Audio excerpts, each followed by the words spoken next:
Hello विद्यार्थियों, कैसे हो आप सब। सर्वोदय साइंस कैंपस के ऑनलाइन यूट्यूब चैनल पर आपका फिर से स्वागत है। पिछले वीडियो में हमने कबीरदास जी के दोहों की व्याख्या की। अब हम उनके शेष दोहों की व्याख्या भी इस वीडियो में करते हैं। देखिए, कबीरदास जी के अगले दोहे हैं। जाति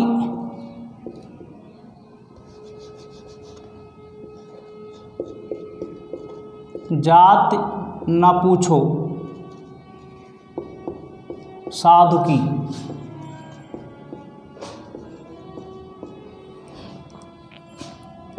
पूछ लीजिए ज्ञान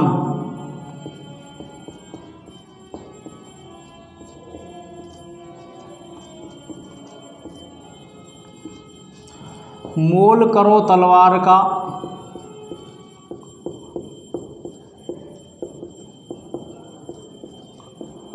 पड़ा रहने दो म्यान।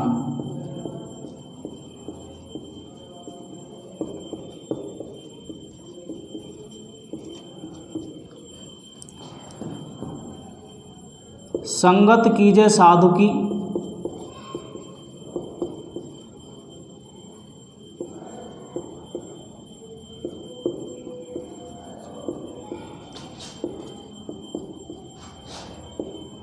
कभी न निष्फल होए।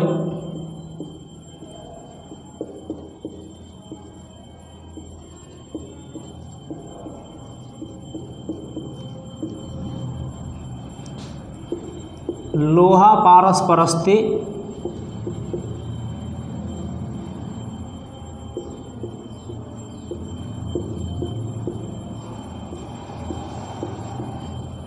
सो भी कंचन होए।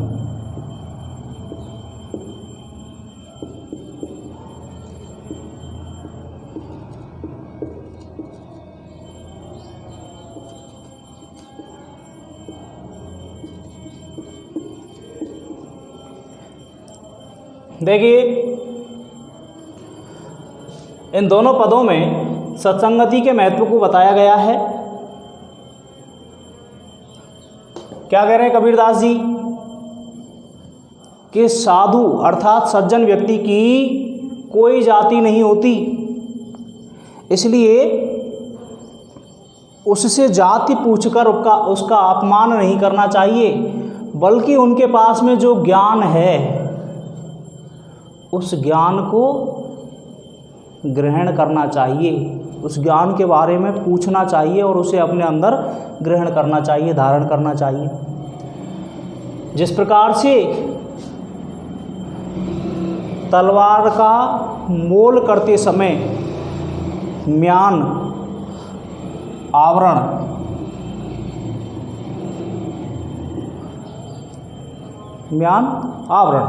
अर्थात तलवार का जो बाह्य आवरण होता है उसे कहते हैं म्यान। तो म्यान की चमक दमक या सुंदरता को देख करके तलवार का मोल भाव नहीं करना चाहिए, बल्कि तलवार की गुणवत्ता, उसकी मजबूती, उसकी दृढ़ता, उसकी तीक्ष्णता आदि गुणों को देख करके तलवार का मोल भाव करना चाहिए, क्योंकि महत्व तलवार का होता है, म्यान का कोई महत्व नहीं होता।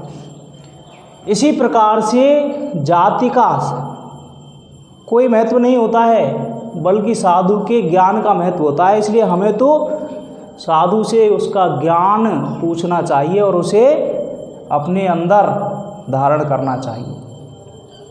इसी प्रकार से क्या कहा है, संगत कीजिए साधु की, साधु यानी सज्जन व्यक्ति की संगति करनी चाहिए, मित्रता करनी चाहिए। सज्जन व्यक्तियों से ही मित्रता करनी चाहिए, कभी न निष्फल हुए, क्योंकि सज्जनों की मित्रता कभी व्यर्थ नहीं जाती है, उससे कुछ ना कुछ हमें सीखने को निश्चित रूप से मिलता है। जिस प्रकार से क्या कहा है, जिस प्रकार से लोहा पारस पत्थर के संपर्क में आने पर, लोहा पारस पारस पत्थर के संपर्क में आने पर क्या हो जाता है? मूल्यवान हो जाता है, सोना बन जाता है। कंचन सोना बन जाता है। अर्थात पारस पत्थर ने लोहे को अपने संपर्क में आते ही मूल्यवान बना दिया। ऐसे ही कोई भी व्यक्ति सज्जनों की संगति में जाता है तो वह क्या बन जाता है? मूल्यवान बन जाता है, समाज में सम्मानीय व्यक्ति बन जाता है। देखिए, प्रसंग वही पहले के जैसा है। अब हम व्याख्या करते हैं।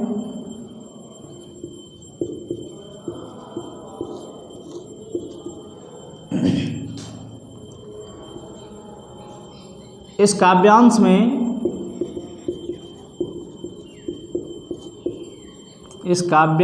में कबीरदास जी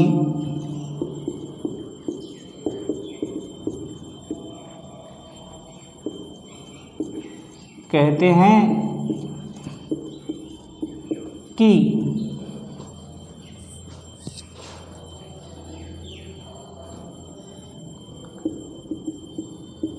संत या साधु लोगों की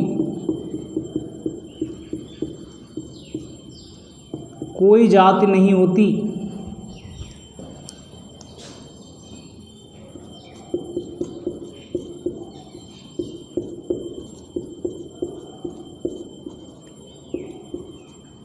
कोई जात नहीं होती है,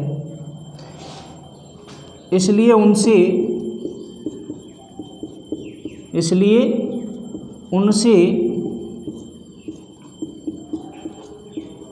जाति पूछकर उनका अपमान नहीं करना चाहिए।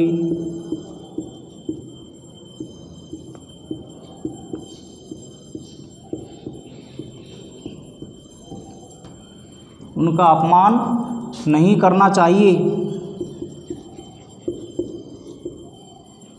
बल्कि उनके पास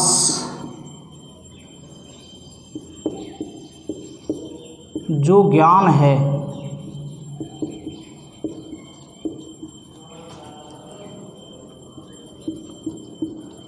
उसके बारे में पूछना चाहिए और उस ज्ञान को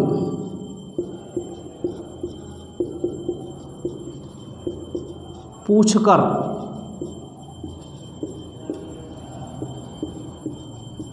अपने अंदर धारण करना चाहिए।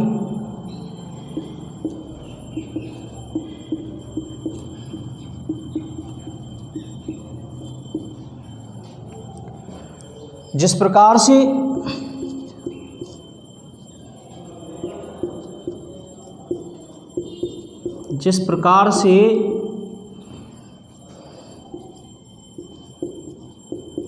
तलवार का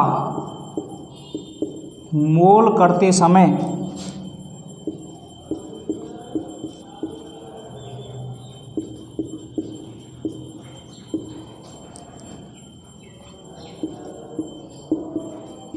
म्यान की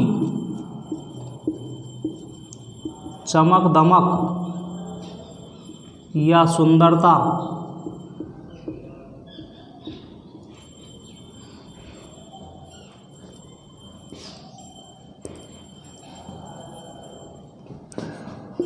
को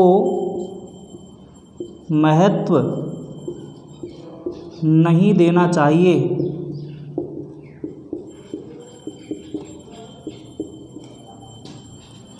बल्कि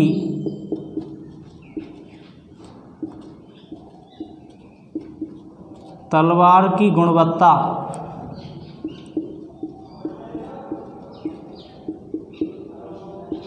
मजबूती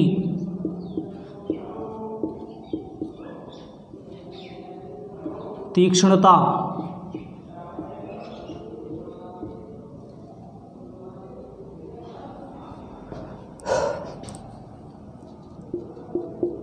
आदि को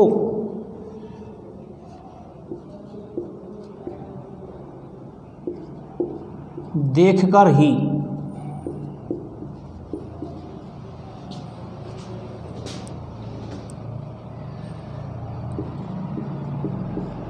तलवार को खरीदना चाहिए।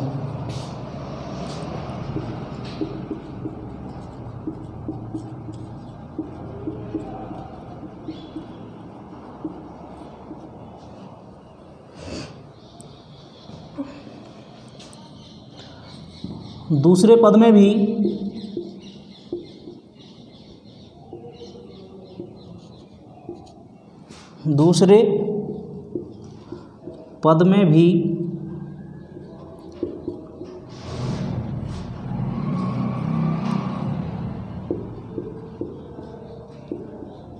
संतों या सज्जनों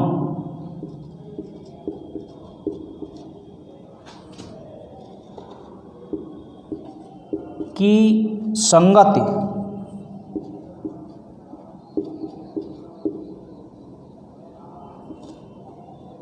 मित्रता,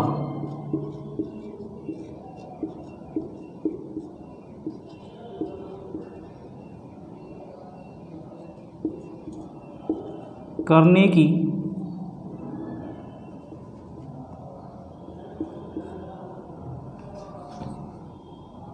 सलाह दी है।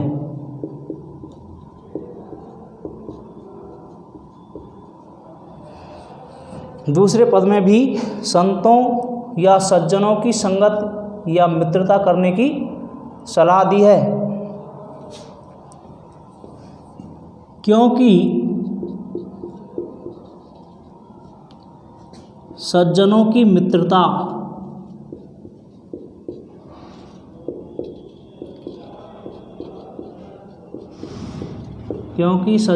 मित्रता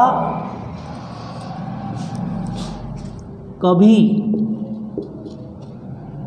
व्यर्थ नहीं जाती है।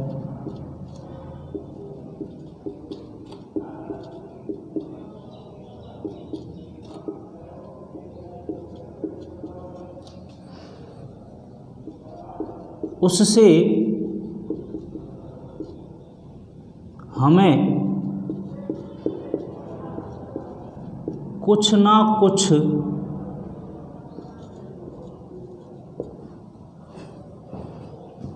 सीखने को अवश्य मिलता है।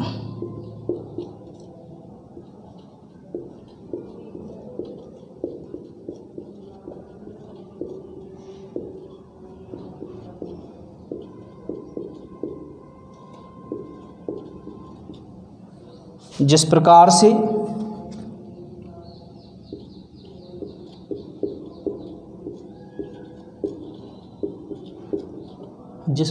से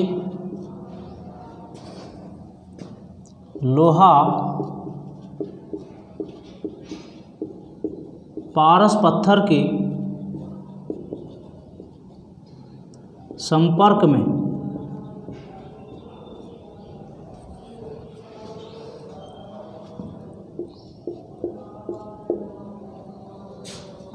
आने पर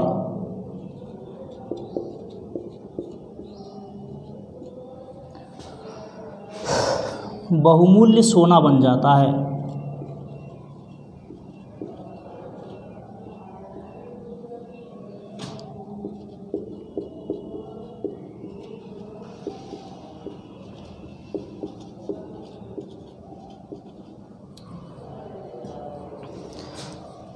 अर्थात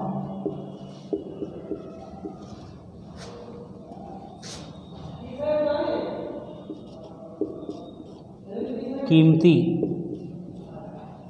हो जाता है।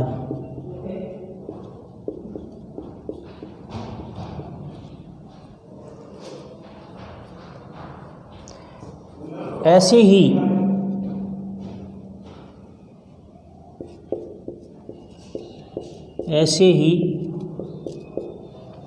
सज्जनों की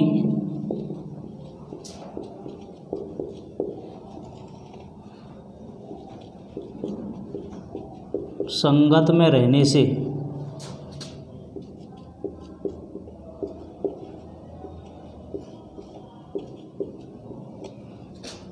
व्यक्ति का समाज में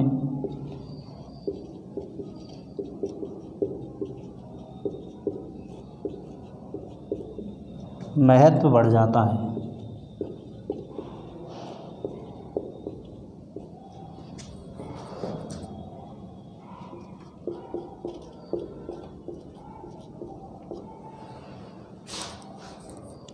ठीक है विद्यार्थियों,